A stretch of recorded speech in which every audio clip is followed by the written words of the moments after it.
that we're more complicated psychologically than personifists and others. We have elements in our psyches, our psychological makeup, that aren't just appetites, and that involve, in the case of spiritual desires, that involve other people in a way that looks, as we might say, ethics friendly.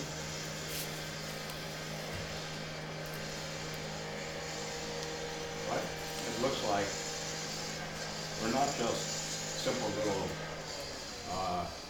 creatures, atomic, separate from others, looking out for our own well-being independently of others, but rather there's something in us that requires the approval, or that looks for the approval of other people. That looks ethics friendly, as I say.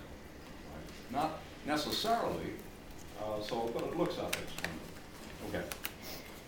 Now, once we're there, we have the question, a much larger question, of how we're going to think about our own happiness. And you might want to leave it open because such breeze as there is, we will get. Of course, we also get that internal noise. Okay, but then there's another question too, which is, given that we're complicated psychologically, we have to think about what it would be to satisfy all the elements in ourselves harmoniously. And that gives us a different, this was the question that you were saying, that gives us a different problem.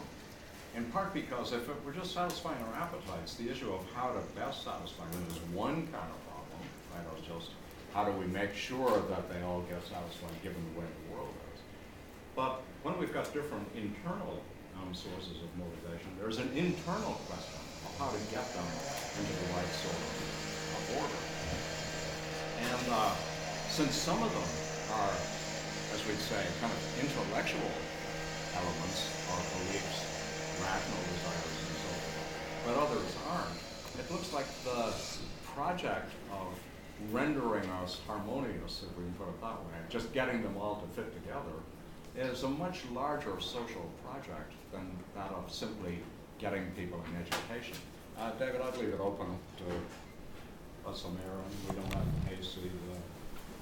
Okay, so that sets, in a way, if you like, the political agenda that Plato established, and we haven't looked at that, it's not our main focus, but the political agenda, the way of designing a city that will have some effects on the souls or psychologies of the people who are in it, right now takes on, right, you sort of see why it goes the way it does, right? There's a whole lot of training, socialization, habituation that is also socially mandated beyond what we would think of as what you get in schools. Though, of course, as you all know, when you go to school, you don't just learn the topics that are in the textbooks, but you also learn a whole lot of things that are often kind of invisible, like how to sit quietly for an hour listening to a boring person drone on and on about stuff you're not interested in, right?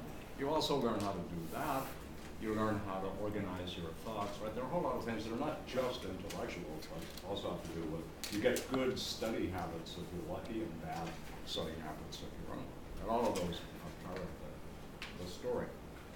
Okay, now, so once we're there, right, we've got harmonizing all these elements in us, then we want reality, social world, to be such that harmonized beings will maximize their happiness in that world. So we've got, happiness has two sides, and these are often forgotten, right?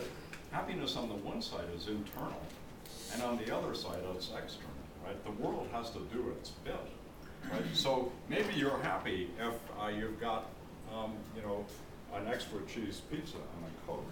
That's what it takes to make you happy. But the world is just not compliant. It refuses to give you those things, right? And now you're not happy.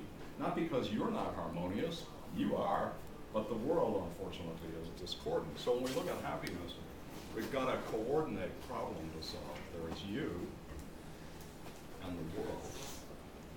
And the challenge, and you can sort of see it this way, is to fit those two together, right? To change this insofar as it can be changed, and this insofar as it can be changed. So change, right? With what goal in mind? So that you are maximally happy.